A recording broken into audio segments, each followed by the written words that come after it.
বিশ্বনবী হাসান হুসাইনকে সব সময় দেখতে যেতেন, হাসান হুসাইনের সাথে খেলা করতেন। বিশ্বনবী বলতেন হাসান হুসাইন বলেছে রাইহানাতাইন, আমার সুগন্ধ, আমার পারফিউম। ওনাদের শরীর থেকে বিশ্বনবী ঘ্রাণ আনতেন। হাসান হুসাইনের দেহের এমন কোনো জায়গা নাই যে জায়গায় বিশ্বনবী তার ঠোঁট মোবারক দিয়ে চুমা দেয় নাই, কারণ সুবহানাল্লাহ। আবার হাসান আর হুসাইনকে আনন্দ দেওয়ার জন্য বিশ্বনবী, সব নবীদের নবী, গোটা বিশ্বের সব চাইতে সেরা মানুষটা ঘোরা হয়ে আসতেন।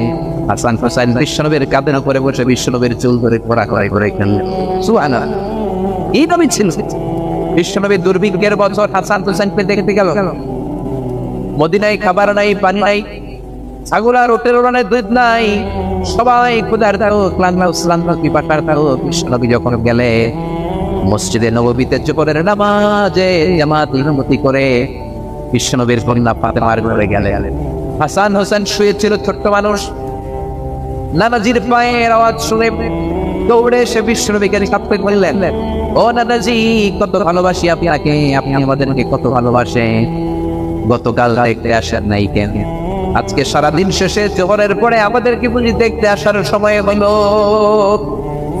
বিশ্বনবী বললেন, ও হাসান, রাজকীয় কাজে ব্যস্ত ছিলাম, গতকাল দেখতে আসে নাই, তাতে কি হয়েছে? আজকে জোহরের নামাজের পরে তো দৌড়াদৌড়ি করে চলে এসেছি।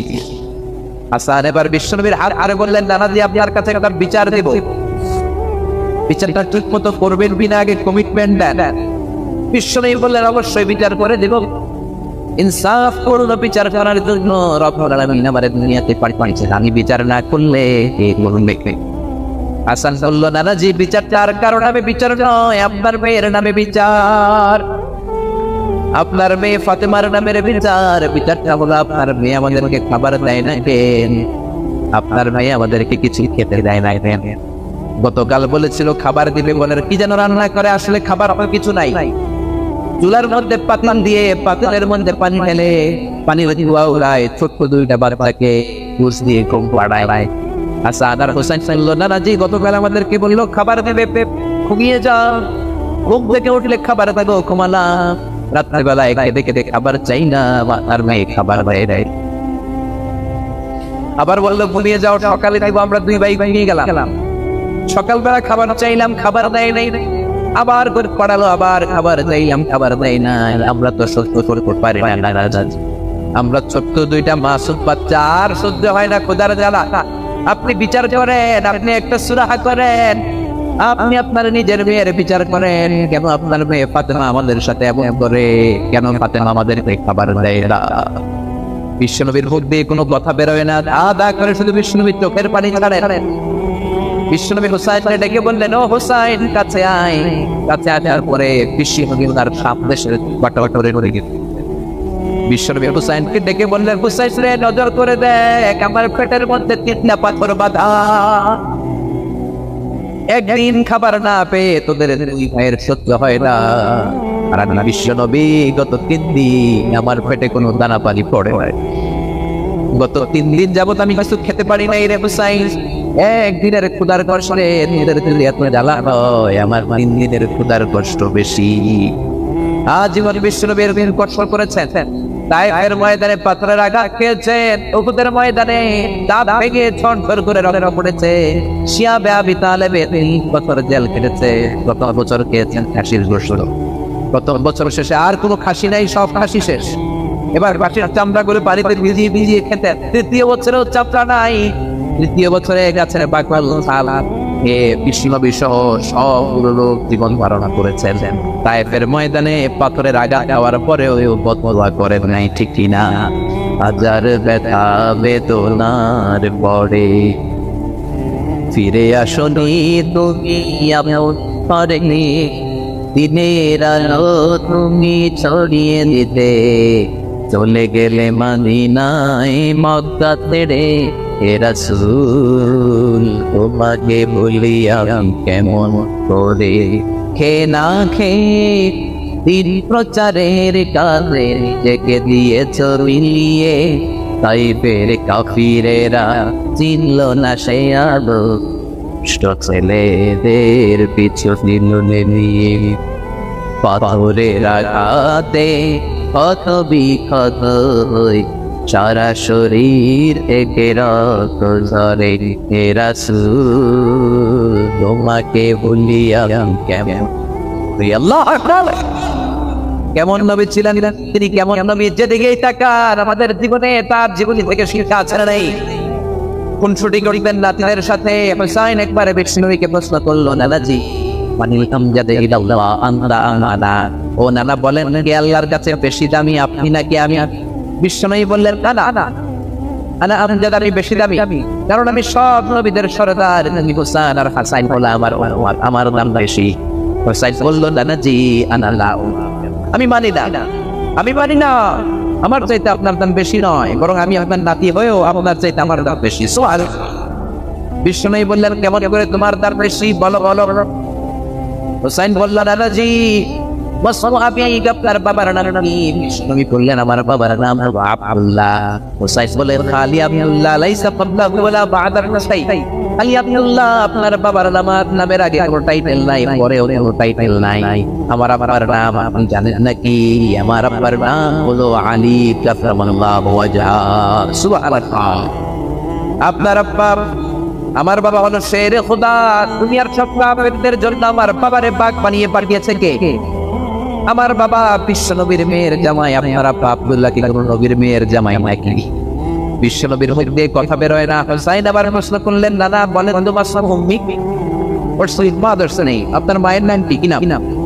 বলেন তোরা দেখে যা আমিনা মায়ের কোলে মধু পূর্ণিমারি সে তাজা তোলে যেন ওষার কোলে রাঙা রঙি দোলে তোরা দেখে যা আমিনা মায়ের কোলে লোকে আজি ধনি ওঠে কে নই কালেমা শাহাদাতের বাণী তো দেখে নই পড়ে দুরুদ ফেরেশতা বেহেশতের কোলে তোরা দেখে যা আমিনা মায়ের কোলে আল্লাহু আকবার বিষ্ণুই বললেন হুসাইন আমার মায়ের নাম হলো আমিনা হুসাইন বলে আপনার মায়ের নাম আমিনা হয়েছে তো কি দিয়েছে আমার মায়ের নাম আপনি জানেন নাকি আমার মায়ের নাম আপনার কিন্তু ফাতেমা সুবহানাল্লাহ কইবেন না সাইয়্যিদাতুন নিসাই আপনি জান্নাতুল রমণীরা যাবে সবার সর্দারিনী আমার মা হলো বিশ্বনবীর কলিজার টুকরা বিশ্বনবী বলতেন ফাতিমা বিদআন মিন্নি ফাতেমা আমার কলিজার টুকরা যে ফাতেমারে কষ্ট দেয় সেজন্য আমারে কষ্ট দেয় যে ফাতেমারে আনন্দ দেয় সেজন্য আমি নবীরে আনন্দ দেয় কই আপনার আম্মা আমিনা কই আমার ফাতেমা এবার বলে তো নানাজি আপনার নানির নাম কি নাম জানেন বারবারা বিনতে আব্দুল উজ্জা হুসাইন বলল না আপনার নানির নাম বাররা তো কেউ জানে না আমার নানির নাম জানে না এরকম কেউ নাই আমার নানির নাম হলো খাদিজাতুল কুবরা তাহেরা আরশের উপর থেকে আমার নানির সালাম দিয়েছে কে কই আমার নানি কই আমার নানি পার্থক্য আছে না নাই আবার হুসাইন বলল না এবার বলে তো আপনার নানার নাম কি বিষ্ণুই বললেন আমার নানার নাম হলো ওয়াহাব ইবনে আব্দে মানাফ হুসাইন বলল নানাজি আপনার নানা ওয়াহাব ইবনে আব্দে মানাফকে কয়জনে চিনে আপনার নানার নামটা কয়জনে জানে আপনার নানার নামে কয়জনে তাকবীর দেয় আপনার নানার উপরে কয়জনে দুরূদ পড়ে আমার নানার নাম আপনি জানেন নাকি আমার নানা হাউজে কাউসারের মালিক শাফাতের মালিক আমার নানা বিশ্ব নবী আমার নানা সর্বপ্রথম জান্নাতের দরজায় ধাক্কা মেরে জান্নাতে ঢুকবে আল্লাহু আকবার আমার নানার উপরে একবার দুরূদ পড়লে 10টা রহমত নাযিল করে আমার নানার নাম হলো মুহাম্মাদুর রাসূলুল্লাহ সাল্লাল্লাহু আলাইহি ওয়াসাল্লাম বিশ্বনবী চোখের পানি ছাড়লেন হুসাইন ভাই জড়িয়ে ধরলেন বললেন হুসাইন আজকের তর্ক বিতর্কে আমি হেরে গেলাম আমি জিতে গেলি আমি হেরে গেলাম তুমি জিতে গেলা আসলে আমার চাইতে তোমার দাম আল্লাহর কাছে এত বেশি বিশ্বনবী মসজিদে নববীর মিম্বারে দাঁড়িয়ে জুমার খুতবা দিচ্ছেন বিশ্বনবীর কলেজার টুকরা হাসান হুসাইন দুইজন মিলে কাতারের মাঝখানে দৌড়াদৌড়ি করছে সাহাবাদের কারো গাড়ির মধ্যে ধাক্কা দেয় কারো টুপি ধরে টান দেয় কারো পাগড়ি ধরে টান মারে বিশ্বনবী মিম্বারের উপর দাঁড়িয়ে দেখে বিশ্বনবী খুতবা দিতে দিতে এই দৃশ্য দেখে খুতবা থামিয়ে দিলেন খুতবা ওই জায়গায় স্টপ করে নিজে মিম্বার থেকে নামলেন নেমে দুই নাতিরে ধরলেন দুই হাতে ধরে মিম্বারের উপরে নিয়ে আসলেন এনে হাসানকে ডান হাতে হুসাইনকে বাঁ হাতে রেখে দুইজনকে এভাবে হ্যান্ডকাফ পরায়া বাকি খুতবা কমপ্লিট করেছেন পড়েন সুবহানাল্লাহ এজন্য বাচ্চাদেরকে মসজিদ থেকে তাড়াই দিবেন কোনোদিন? আমরা অনেক সময় বাচ্চাদেরকে দৌড়াদৌড়ি করতে দেখলে রেগে যাই। ম্যাটন ঘরে আলহামদুলিল্লাহ এই ঝামেলা নাই। আপনাদের এই সমস্যা, এগুলো করবেন না। বাচ্চাদেরকে মসজিদে আসতে দিবেন, ওরা একটু লাফালাফি দুষ্টামি চিল্লাচিল্লি করবে, আর ওরা চিল্লাচিল্লি করলেই ভাল লাগে, ঠিক কিনা? বাচ্চা লাফ না দিয়ে 80 বছরের বুড়া যদি লাফ দেয় ভাল লাগবে দেখতে? তো ওরাই তো লাফ দিবে, লাফালাফি করবে, চিৎকার চেঁচামেচি করবে। বাচ্চাদেরকে মসজিদে নিয়ে আসবেন। তুরস্কের অনেক মসজিদের মধ্যে ফেস্টুন দিয়ে লেখা থাকে, সালাত চলা অবস্থায় পেছনে যদি বাচ্চাদের কিচিমিচির চিৎকার আর চেঁচামেচির আওয়াজ শুনতে না পাও, তাহলে ভবিষ্যৎ প্রজন্ম নিয়ে তোমাদেরকে ভয় থাকতে হবে। পিছনে যদি জামাত চলাকালীন কোনো চিৎকার চেঁচামেচি আওয়াজ নাই, তার মানে বুঝতে হবে নেক্সট জেনারেশন এগুলো নামাজি হচ্ছে না। আর তারাবি চলাকালীন অবস্থায় পিছনে যদি চিৎকার চেঁচামেচি হই হুল্লোড় থাকে, তাহলে বোঝা যাবে আমার ছেলে মেয়ে, আমার নাতিপুতি সবগুলো নামাজি হচ্ছে। কথা বলে জন্য বাচ্চারা চিৎকার চেঁচামেচি করলে খবরদার মসজিদ থেকে তাড়িয়ে দিবেন, ওদেরকে ডেকে আনেন। যেতে যেতেই ওরা বুঝবে এটা ইবাদত গা, এখানে চিৎকার দেওয়া যায় না, এখানে দুষ্টুমি করা যায় না, এখানে আল্লাহর নাম জপতে হয়, এখানে সিজদায় পড়ে কাঁদতে হয়, ঠিক কিনা? আবার বিশ্বনবী একবার জুমার খুতবা দিচ্ছেন। বিশ্বনবী দেখলেন এক সাহাবী খুতবা চলাকালীন মসজিদের মধ্যে ঢুকেই মসজিদে বসে পড়েছে। বিশ্বনবী ডাকলেন, বললেন দাঁড়াও। সাহাবী দাঁড়ালেন। বিশ্বনবী বললেন 2 রাকাত পড়েছো নাকি? সাহাবী বললেন না, পড়ি নাই। বিশ্বনবী বললেন ওয়ারকা রাকাতাইন, তাড়াতাড়ি করে 2 রাকাত পড়ো, তারপরে বসে যাও। এটা হচ্ছে দুখুলুল মসজিদ। মসজিদে ঢুকলেই 2 রাকাত পড়তে হয়। এটা কি খুতবা চলে না কি চলে এটা দেখার বিষয় না, আপনি পড়বেন। এটা হচ্ছে সবচেয়ে স্ট্রং মত। হ্যাঁ, হানাফি স্কুল অফ থটে আরেকটা মতকে প্রমোট করা হয়, সেটা হচ্ছে আপনি ঢুকেই পড়বেন, কিন্তু খুতবা চলাকালীন পড়বেন না, কারণ খুতবা ওয়াজিব। খুতবাও কি ওয়াজিব, আগে মনে করে ওইটা আপনি পড়ে নেবেন। এজন্য যেই মতটা আপনাদের কাছে শক্তিশালী লাগে আপনারা পালন করেন, কিন্তু কিলাকিলি করা যাবে না। খুতবা এখনকার সময়ের মতো নামাজের আগে ছিল না, ঈদের নামাজের মতো নামাজের পরে ছিল। কখন ছিল? নামাজের পরে। জুমার নামাজ শেষ, সাহাবীরা বিশ্বনবীর খুতবা শুনছে মসজিদে নববীতে বসে বসে। In the mean time Kafela Medina শহরের মধ্যে ঢুকে গেল। কাফেলার দায়িত্বশীলরা তবলা বাজাতে শুরু করলো, ঘন্টা বাজাতে শুরু করলো। তখনকার সময়ে কোনো কাফেলা যখন পণ্য নিয়ে মালামাল নিয়ে কোনো শহরে ঢুকতো, ঢুকেই শহরের মাঝ বরাবর যে তারা তবলা আর ঘন্টা বাজিয়ে দিত, যাতে করে এলাকার লোকেরা বুঝে কাফেলার পণ্য এসেছে, যার যা লাগবে কিনে আনকে।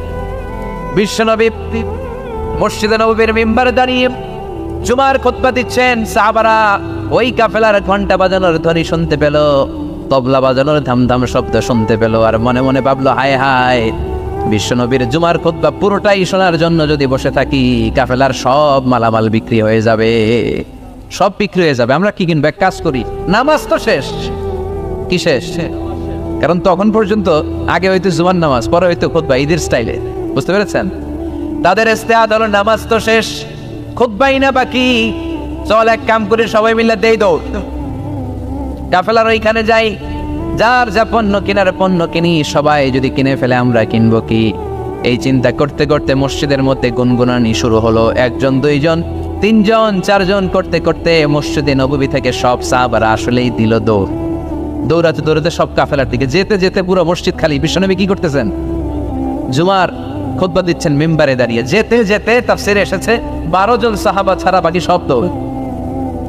ও তারা কুকা কইবা, ও নবী, তারা আপনাকে মিম্বারে দাঁড় করিয়ে রেখে জুমার খুতবা প্রদান করা অবস্থায় দাঁড় করিয়ে রেখে ওরা চলে যায়। এই দৃশ্যটা আরশের উপর থেকে আল্লাহ দেখে বরদাস্ত করতে পারে নাই, তাই ধমক দিয়ে এই সূরা জুমার এই আয়াত নাজিল করে দিয়েছে। পড়েন সুবহানাল্লাহ। বিশ্বনবীকে জুমার খুতবা প্রদান করা অবস্থায় মিম্বারে দাঁড় করিয়ে রেখে যখন সাহাবারা চলে গেল, 12 জন সাহাবা প্রথম কাতারে বসা, আল্লাহ ডেকে বললেন ওয়াইদা রাআউ তিজারাতান আও লাহওয়ান ফাদু ইলাইহা, তারা যখন ব্যবসার কাফেলার আওয়াজ শুনে তারা কাফেলার দিকে দৌড় দেয়। ওয়া তারাকুকা কাইমা, আর আপনার মিম্বারের উপর দাঁড় করিয়ে রাখে। কুল নবী, আপনি বলে দেন মা ইনদাল্লাহি খায়রুম মিনাল লাহওয়ি ওয়া মিনাত তিজারা, ও নবী বলে দেন ওই কাফেলার মধ্যে যা পাওয়া যাবে মসজিদে বসে খুতবা শুনলে তার চাইতেও বেশি বরকত পাওয়া যাবে। ওদেরকে বলে দেন আল্লাহর কাছে যা আছে ওইটা ওই কাফেলার পণ্যের চাইতে অনেক গুণ শ্রেষ্ঠ, অনেক গুণ দামি, অনেক বেশি বরকতময়। চিল্লায় বলেন ঠিক কি না? কারণ আল্লাহু খায়রুর রাযিকিন, আল্লাহ হলো আসল রিজিক দাতা। দুনিয়ার বুকে কেউ কাউরে রিজিক দিতে পারে না, রিজিক দেওয়ার মালিক কে? আমাদেরকে খাদ্য দেয় কে? নাকি আমগো খাদ্যমন্ত্রী, প্রধানমন্ত্রী? আমাদেরকে রিজিক দেয় কে? ও তারাকুকা কাইমা, ও নবী আপনারে মিম্বারের মধ্যে দাঁড় করিয়ে রেখে ওরা চলে যায়, এটা আমি বরদাস্ত করলাম না। আমি তাদেরকে ধমক দিয়ে আয়াত নাজিল করে দিলাম, ওদেরকে জানিয়ে দেন দুনিয়ার এই ভোগের সামগ্রী আর ব্যবসার পণ্য থেকে আল্লাহর কাছে যা আছে ওইটার দাম ঢের কোটি গুণ বেশি। চিৎকার করে বলেন ঠিক কিনা? এজন্য জুমার খুতবা শোনার দরকার আছে না নাই? বলেন তো, জুমার ফরজ কয় রাকাত আর জোহরের ফরজ? তো একই টাইমের নামাজ, জোহরের সময় 4 রাকাত, জুমার সময় 2 রাকাত করা হইলো কেন? কারণ এর আগে খুতবা আছে। সুবহানাল্লাহ পড়েন। কি ইসলাম, কি ব্যালেন্স, কি ভারসাম্যপূর্ণ। যেহেতু খুতবা আছে এখানে সময় লাগবে, এজন্য জোহরের 4 রাকাতকে জুমার ভেতরে 2 রাকাত করে দেওয়া হয়েছে। কোন আল্লাহু আকবার, মিনিমাইজ করে দেওয়া হয়েছে, শর্টকাট করে দেওয়া হয়েছে। এজন্য জুমার খুতবা শোনা ওয়াজিব, খুতবা শোনা গুরুত্বপূর্ণ। সবাই শুনবেন তো? বিষ্ণু ইসা ইসলাম এই মসজিদে নববীর খতিব ছিলেন, 10 বছর এই খতিবগিরি করছেন সুবহানাল্লাহ বাড়িতে গিয়া। এজন্য খতিব যারা আছেন তারা বিশ্বনবীর রেখে যাওয়া দায়িত্ব পালন করছে। এখানে মেটাঙ্গরের আজকের এই মাহফিলে খতিব কারা কারা আছে দেখে? জুমার খতিব মাশাআল্লাহ আছে তো অনেকে, ওদিকে আছে, এই পাশে আছে। আল্লাহ তুমি সব খতিবদেরকে কবুল করো, আমিন। এই জুমার খুতবা কন্ডাক্ট করা এটা কিন্তু আপনাদের কাছে অনেক বড় দায়িত্ব। এটাকে বলা হয় weekly assembly of Muslim community. আমাদের সাপ্তাহিক গ্যাদারিং, আমাদের প্রতি সপ্তাহে আমাদের মুসলমানদের জুমার দিনের চেয়ে বড় কোনো কার্নিভাল, কোনো ফেস্টিভ্যাল, কোনো উৎসব, কোনো আবাদতের প্রোগ্রাম কি আর হয়? সুবহানাল্লাহ কইবেন না? এবং এই প্রোগ্রামটা অন টাইম, এটারে আকপিস করা যায় না, অন টাইমেই পড়তে হবে। আবার এই প্রোগ্রাম কখনো বন্ধ হয় না। তাফসির মাহফিল বন্ধ হয়ে যায়, কথা বলেন। তাফসির মাহফিল শুনলে 144, জুমার নামাজে 144 হয়েছে কোন জেলায়? কথা বলেন। বাংলাদেশের 64 জেলার কোন জেলায় জুমার নামাজে 144 হয়? তাহলে এটা কত গুরুত্বপূর্ণ অনুষ্ঠান, কত গুরুত্বপূর্ণ প্রোগ্রাম খতিব ভাইয়েরা। এজন্য খুব কনস্ট্রাকটিভ ওয়েতে, গঠনমূলক ভাবে নিজেদেরকে প্রিপেয়ার করতে হবে। আপনি কি বলবেন? খতিবের দায়িত্ব হচ্ছে ওই 7 দিনে, গত 7 দিনে সমাজে কি কি অসঙ্গতি ঘটেছে, ইনকনসিস্টেন্সি, এগুলো কোরআন সুন্নাহর আলোকে শ্রোতাদের কাছে তুলে ধরা। কি কি সমস্যা, ক্রাইসিস যাচ্ছে মুসলমানদের, আমার এলাকায়, আমার সমাজে কি কি সমস্যার ক্রাইসিস তৈরি হয়েছে, কোরআন সুন্নাহর আলোকে এগুলোর সলিউশন দিয়ে আসা। বিশ্বনবী এটাই করতেন, এটাই করতেন। এজন্য জুমার প্ল্যাটফর্মটা অনেক গুরুত্বপূর্ণ। আমাদেরকে এই তাফসির মাহফিল ধরে রাখতে হয়। কি করতে হয়? আমাদেরকে বলে হুজুর আপনার কিন্তু কাঁপাইতে হবে, আবার বলে আপনার জমাইতে হবে, আবার বলে আপনার ধরে রাখতে হবে। কি করতে হবে? কিন্তু জুমার নামাজ আলহামদুলিল্লাহ ধরে টরে রাখা লাগে না, কারণ খুতবার পরে নামাজ আছে না নাই, বসেই থাকবে। এই জুমার খুতবাটা এত গুরুত্বপূর্ণ এই কারণে জুমার নামাজে আওয়ামী লীগ আসে, আসে না? আওয়ামী লীগরা মনে যায় না জুমাতে, আসে। বিএনপি আসে, আসে না? তারপরে জাতীয় পার্টি আসে, তারপরে জামাত ইসলাম আসে, তাবলীগের ভাইরা আসে, পীর সাহেবের মুরিদরা আসে। হ্যাঁ, যত দল মত বাংলাদেশে হতে পারে সব দল মতের লোকেরা জুমার দিনে মসজিদের ভেতরে হাজির আছে না নাই? এজন্য এটা অনেক গুরুত্বপূর্ণ। বিশ্বনবী নিজে মসজিদে নববীতে কাউকে দায়িত্বটা দেয় নাই, নিজে মিম্বারে দাঁড়িয়ে দাঁড়িয়ে 10টি বছর খুতবা প্রদান করেছেন। সুবহানাল্লাহ পড়েন। আবার বিশ্বনবী মসজিদে নববীর মিম্বারের মধ্যে দাঁড়িয়ে খুতবা দিচ্ছেন।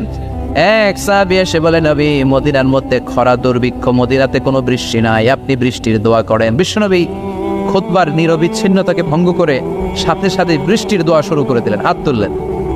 এইভাবে ওরা হাত তোলার দলিল খুঁজে পায় না, ওরা হাত তোলার দলিল খুঁজে পায় না। ইজা সাআলতুমুল্লাহ, বিষ্ণু বলেছে, ইজা সাআলতুমুল্লাহ ফাসআলুহু বিবুতুনি আকুফিকুম, আল্লাহর কাছে যখন চাইবা হাতের তালুগুলার এরকম উপরের দিকে করে আল্লাহর কাছে চাও।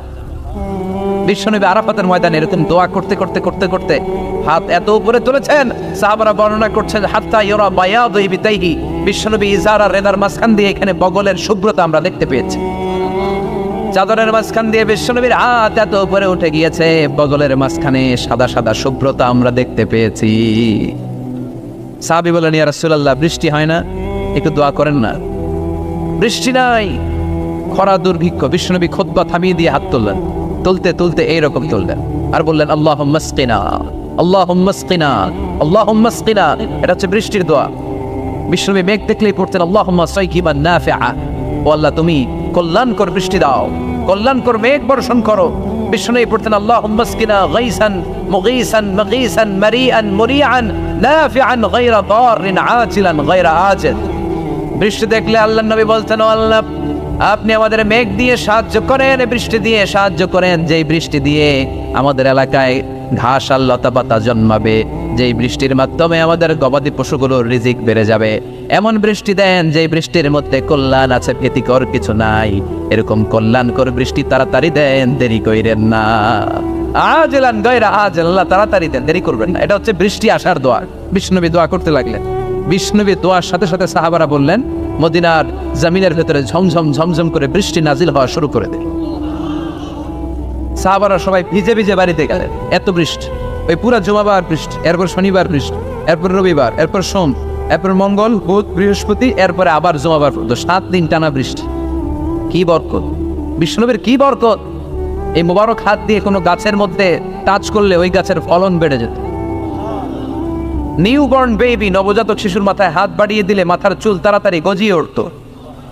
কুয়ার পানি যদি লবণাক্ত থাকতো, অজু করে কুলি করে কুলির পানি কুয়াতে ফেলা মাত্র লোনা পানির কুয়া মুহূর্তে মিঠা পানিতে রূপান্তরিত হলো।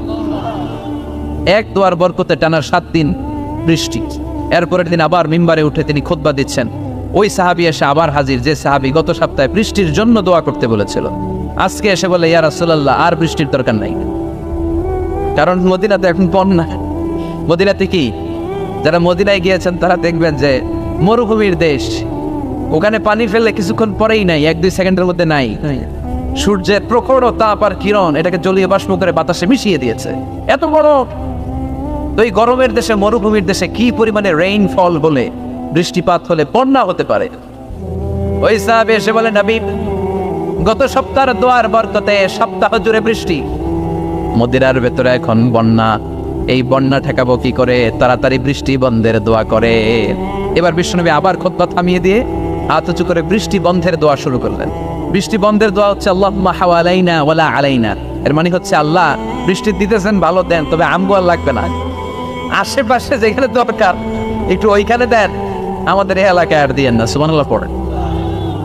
বিশ্বনবী হাত তুলে দোয়া করলেন, আল্লাহুম্মা হাওয়ালাইনা ওয়ালা আলাইনা, আল্লাহ আমাদের চারিপাশে দেন, মদিনায় দিয়েন না।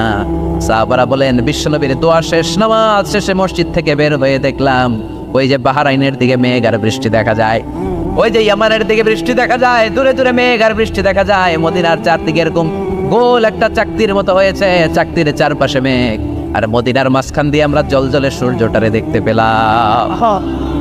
বিশ্বনবী মিম্বারে দাঁড়িয়ে দাঁড়িয়ে গোটা সমাজটারে সংশোধন করে দিয়েছেন। সুবহানাল্লাহ পড়ে। বিশ্বনবী প্রায়শই জুমার খুতবার মধ্যে সূরা কফ তেলাওয়াত করতেন। কোন সূরা? অনেক সাহাবারা বলেছে, আমরা সূরা কফ এই কোরআনের নুসখা স্ক্রিপচার খুলে দেখে দেখে মুখস্থ করি নাই। বিশ্বনবীর কণ্ঠে জুমার খুতবার সময় ওনার সূরা কফ তেলাওয়াত শুনে শুনে আমাদের সূরা কফ মুখস্থ হয়েছে। এজন্য জুমার খুতবা যারা দেয় তাদের দায়িত্ব কম না বেশি? খতিব ভাইরা যারা আছেন তারা আপনাদের দায়িত্বগুলো ভালো মতো পালন করেন। সমাজটারে জান্নাতি সমাজ করে দিবে কে? বিশ্বনবী একবার আসরের নামাজের সেজদা লম্বা করে দিলেন। সাহাবারা বললেন, নবী নামাজের পরে ধরলেন, অসুস্থ হয়ে গেলেন নাকি? অথবা কোরআনের আয়াত সেজদা অবস্থায় নাজিল হয়ে গেল নাকি? আসরের সেজদা তো এত লম্বা করতে কখনো দেখি নাই রে নবী। বিশ্বনবী বললেন, না, অসুস্থ হই নাই, কোরআনের আয়াত নাজিল হয় নাই। আমি যখন সেজদায় লুটিয়ে পড়েছি, আমার কলিজার টুকরা নাতি হাসান আমার কাঁধের উপরে চেপে বসেছে। আমি যদি সেজদা থেকে মাথা উঠাই হাসানের কষ্ট হয়ে যাবে, তাই আসরের একটা সেজদা আমি ইচ্ছা করেই লম্বা করে দিয়েছি। কি নবী ছিল, কি মায়া ছিল নাতিদের সাথে। হাসান হুসাইন বিশ্বনবী, যে নবী হচ্ছে সব নবীদের সর্দার, ওই নবীরে গোড়া বানায়। বিশ্বনবীর বাপরি চুল ছিল তো, ওই চুল ধরে এরকম গোড়া গোড়া খেলতো। বিশ্বনবীর কাঁধে বসে বিশ্বনবীর বাপরি চুল টেনে টেনে কয়ে, এটা আমার গোড়া। হাসান হুসাইনের গায়ের এমন কোনো জায়গা নাই যে জায়গায় বিশ্বনবী চুমা দেয় নাই। আর বলতেন, রাইহানা চাইনি ফিদ দুনিয়া, হাসান আর হুসাইন হলো আমার দুনিয়ার সুগন্ধি।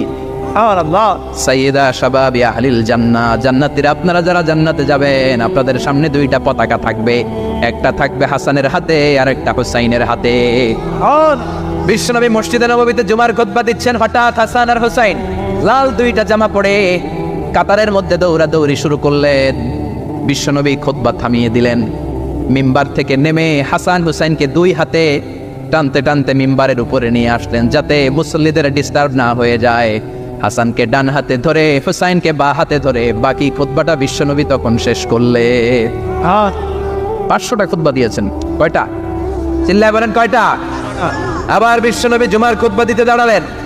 এক সাহাবী এসে বসে বলল, বিশ্বনবী বললেন, কুম, দাঁড়াও, 2 রাকাত পড়ছো?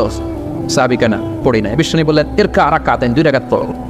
সাহাবী 2 রাকাত পড়া শুরু করলেন, বিষ্ণু নবী আবার খুতবা দেওয়া শুরু করলেন।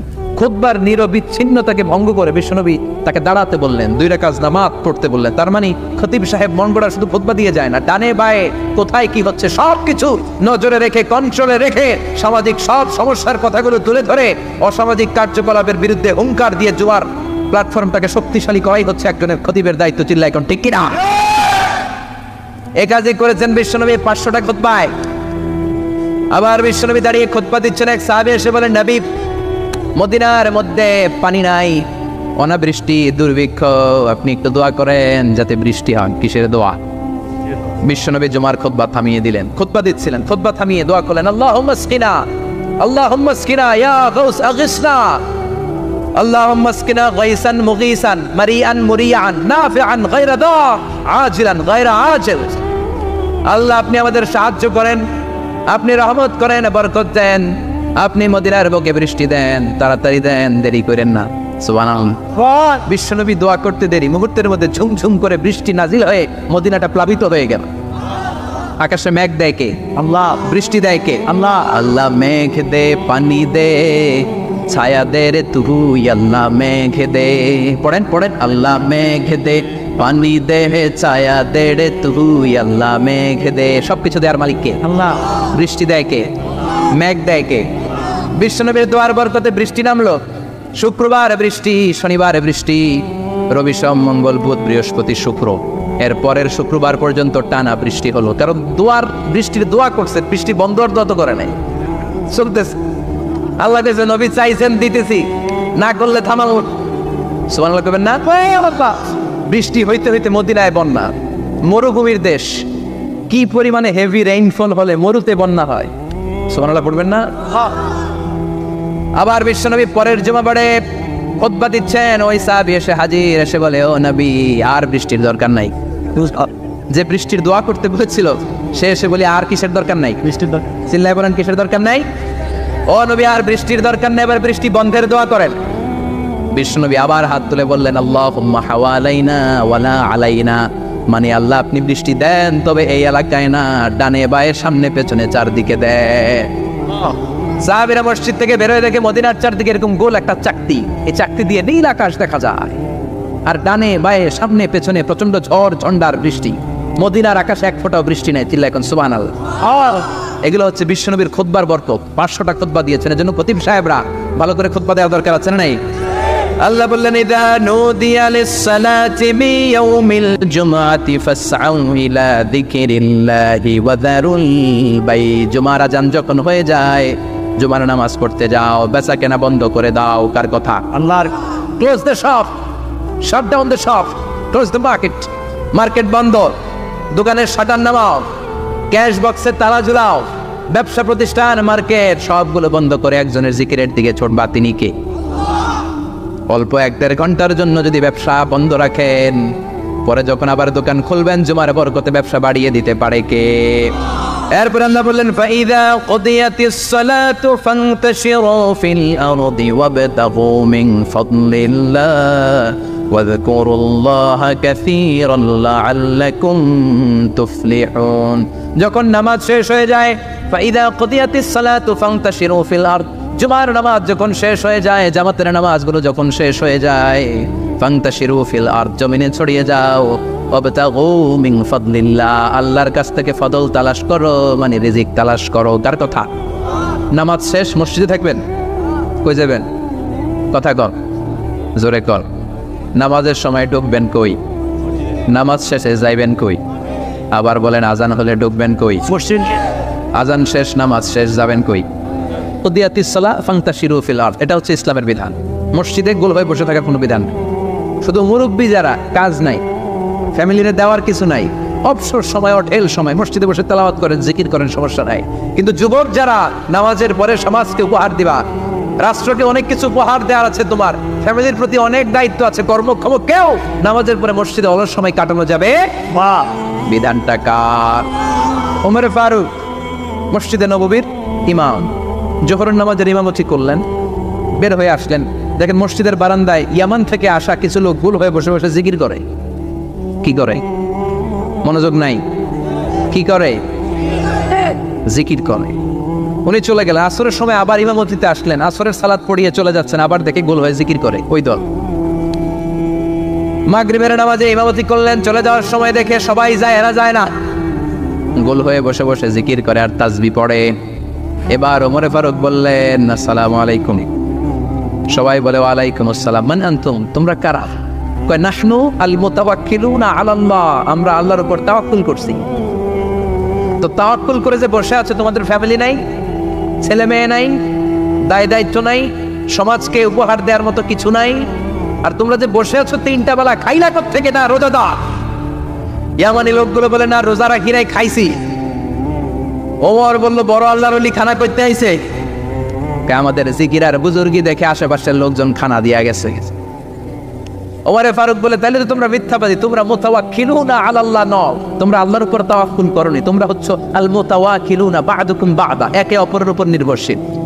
যারা খানা দিয়ে যায় এদের উপর তোমরা নির্ভরশীল। তোমরা জিকির করার তাকায় থাকো, বাটি আসে কোন দিক দিয়া, খাবারের প্লেট আসে কোন দিক দিয়া, জোরে কোন ঠিক কিনা? আল্লাহর উপর তাওয়াক্কুল এটা নয়। আনতুমুল মুতাওয়াক্কিলুন বা'দুকুম বা'দা, এখনই মসজিদ থেকে বের হয়ে যাও। এরপরে কোনোদিন নামাজের পর গোল হয়ে বসে থাকতে দেখলে পিটায় মসজিদ থেকে দাঁড়াবো। এটা হচ্ছে ইসলামের বিধান। চিল্লা এখন ঠিক কিনা? ফান্তাশিরু ফিল আরদ, নামাজের পরে কৃষক চলে যাবে মাঠে, ব্যবসায়ী চলে যাবে শপিং মলে, মেম্বার অফ দ্য পার্লামেন্ট চলে যাবে সংসদে, সেনা সদস্যরা ঢুকে যাবে ক্যান্টনমেন্টে। চিল্লা এখন ঠিক কিনা? যার যেইখানে দায়িত্ব পালন করার জন্য ছোট, মসজিদে বসে থাকা যাবে? কোন যুবক মানুষ, কর্মক্ষম মানুষ নামাজের পরে মসজিদে বসে বসে জিকির করা যাবে? নামাজে তো সবচেয়ে বড় জিকির, কামাই করা লাগবে না? মেয়ে কোথায় গেল, ছেলে কোথায় গেল, ফ্যামিলির খোঁজ খবর নেওয়ার দরকার আছে না নাই? চিল্লাবেন আছে না নাই? আমার নবী যা শোনা এটা কবিতা না, আমার নবীর জন্য কবিতা জানা শোভনীয় না। আমার নবী যা শোনা এটা উপদেশ বাণী, এটা হলো সুস্পষ্ট কোরআন। ঠিক কি না? আকাশ থেকে জবাব পাঠালো কে? আবার মক্কায় আরেক দল দাঁড়িয়ে বলল, মুহাম্মদ তুমি যা শোনাও এটা মন্ত্রের মতো লাগে, নালে মানুষ পাগল হয় কেন? তুমি যেদিকে ছোট পঙ্গপালের মতো লোকজন তোমার পিছে লাইন ধরে কেন? এটা মন্ত্রের মতো লাগে।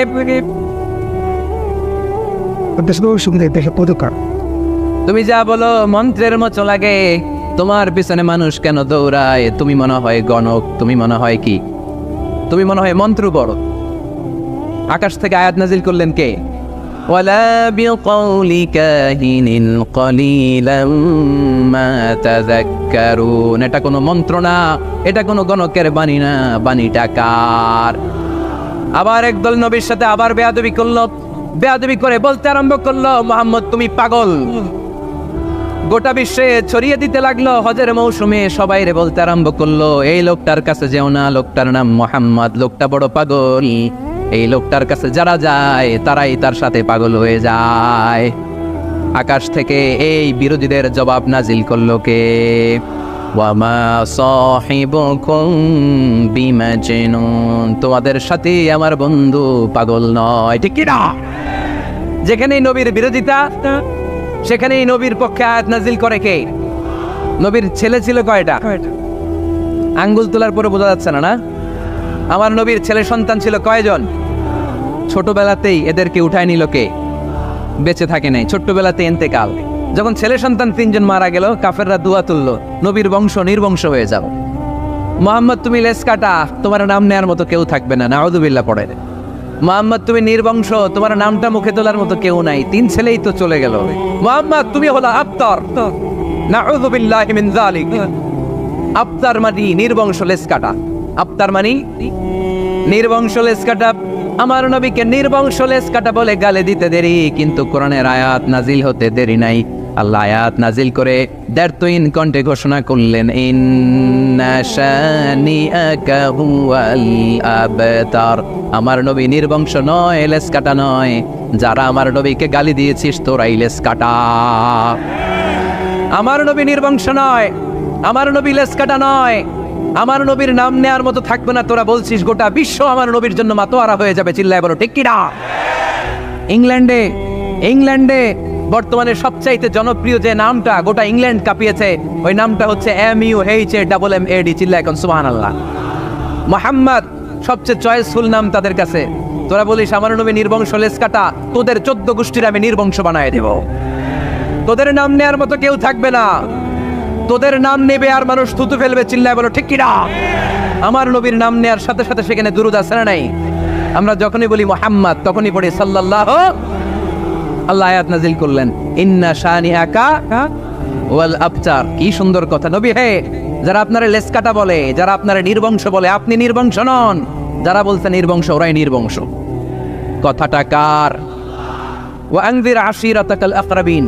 নবী, আপনার ঘর আগে ঠিক করেন, আত্মীয় স্বজনদের ঠিক করেন, আপনার নিকট আত্মীয়দেরকে নবী আপনি দাওয়াত দেন। এই আয়াত যখন নাজিল হলো, সাফা পাহাড়ের পাদদেশে নবী ডাক দিলেন, এই আমার আত্মীয় স্বজনেরা, কেউ আমার খালু, কেউ আমার চাচা, কেউ আমার নানা, কেউ আমার ভাই। ডাক দেওয়ার সাথে সাথে সবাই চলে আসলো। আল্লাহ রাসূল বললেন, আমি কি কেন ডেকেছি জানেন? সবাই বলল, না জানি না, বলো।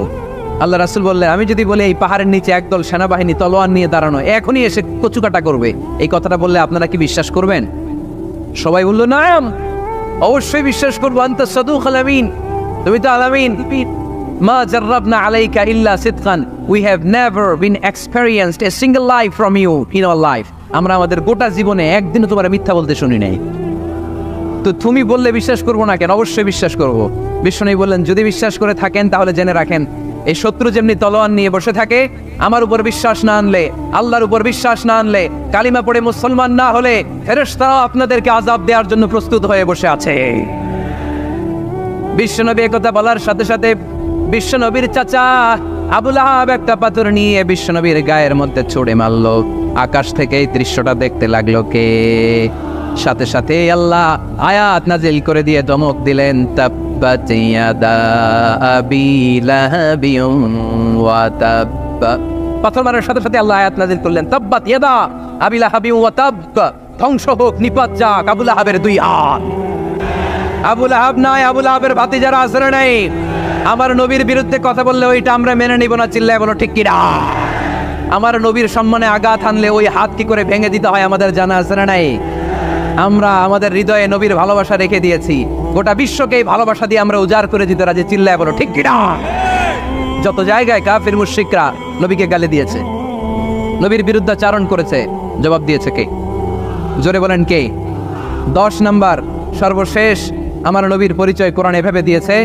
কোরআন বলছে আল্লাহ তাআলা নবীকে যতগুলো ওয়াদা দিয়েছে সবগুলো ওয়াদাই নবীর শানে, নবীর খাতিরে, নবীর শানে, নবীর সম্মানে আল্লাহ সেগুলো পূরণ করেছে। আল্লাহ 1 নম্বর ওয়াদা দিয়েছেন, আল্লাহু ইয়াসিমুকা মিনান নাস।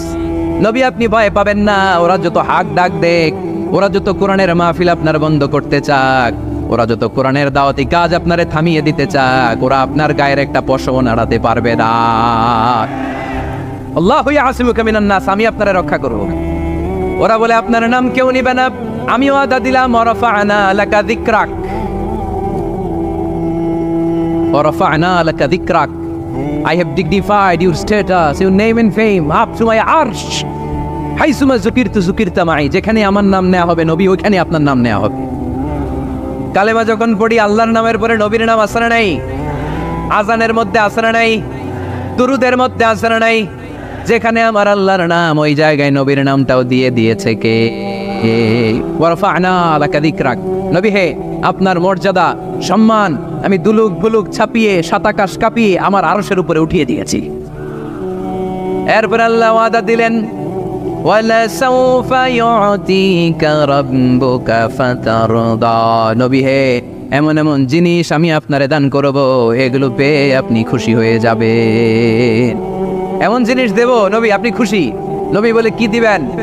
কি দিবেন বলেন, কি দিবেন? আল্লাহ বলে, ইন্না আ'তাইনাকাল কাউসার ফাসাল্লি লিরাব্বিকা ওয়ানহার ইন্না শানিআকা হুয়াল আবতার। নবী, দুনিয়ার কোন নবীকে আমি এই নিয়ামত দিব না। কিয়ামতের ময়দানে যেদিন সূর্যটা মাথার কাছে চলে আসবে, পানির তৃষ্ণায় জিহ্বাটা বের হয়ে যাবে, সবাই ইয়া নাফসি ইয়া নাফসি বলে কাঁদবে, তখন আপনি হাউজে কাউসারের পানি বিলাতে থাকবে। ইন্না আ'তাইনাকাল কাউসার, নবী আপনার আমি হাউজে কাউসারের পানি দেব, যেটা আহলা মিনাল আসাল, মধুর চাইতে মিষ্টি, আবিয়াদু মিনাল লাবান, দুধের চাইতে সাদা। আহলা মিনাল আসাল, মধুর চাইতে মিষ্টি, আবিয়াদু মিনাল লাবান, দুধের চাইতে সাদা, আবরাদু মিনাস সালজ, বরফের চাইতে ঠান্ডা, মান শারিবা মিনহা লাম ইয়াজমা আবাদা, একবার যে ঢোক গিলবে ওইটার চিরকালের জন্য গলার তৃষ্ণা মিটে যাবে। ওয়ালা সাউফা ইউতিকা রাব্বুকা ফাতারদা, নবী এমন জিনিস আপনারে দেব আপনি খুশি হয়ে যাবেন। একটার পর একটা জিনিস দিয়ে আমার নবীরে খুশি করেছে কে? তাই আমার নবীর পরিচয় জানার দরকার আছে না নাই? আমার নবীর আদর্শ জানার দরকার আছে না নাই? আওয়াজ করে উত্তর দিতে হবে বইঘরের ছেলেরা, নবী যা নিয়ে এসেছে সেটা, আরো জোরে পড়ে, নবী যা নিয়ে এসেছে সেটা, নবী যা নিষেধ করেছে সেটা। আমার নবীর আদর্শই আমার আদর্শ। নবীর আদর্শ মানতে হবে। নবীর আদর্শ না মানলে এই দুনিয়ায় পার পাওয়া যাবে না। এই জন্য ওয়ার্ক প্ল্যান ঘোষণা করছি, কর্মসূচি নাম্বার 1, আমার নবীর আদর্শ জানতে হবে, আমার নবীর আদর্শ মানতে হবে, আমার নবীর আদর্শ বাস্তবায়নের জন্য প্রয়োজন হলে জান কুরবান দিতে হবে। কর্মসূচি নাম্বার 2, আমার নবীর জীবনী পড়তে হবে, biography. We have to know the biography of our beloved prophet. আমার নবীর মতো প্রিয় মানুষ আর কেউ হতে পারে? আমার নবী সাধারণ নবী নাকি মহানবী? আরো জোরে বলেন। মহানবী বলে তারে কেউ বা ডাকে, আমি ডাকি প্রিয়তম। সুবহানাল্লাহ পড়েন।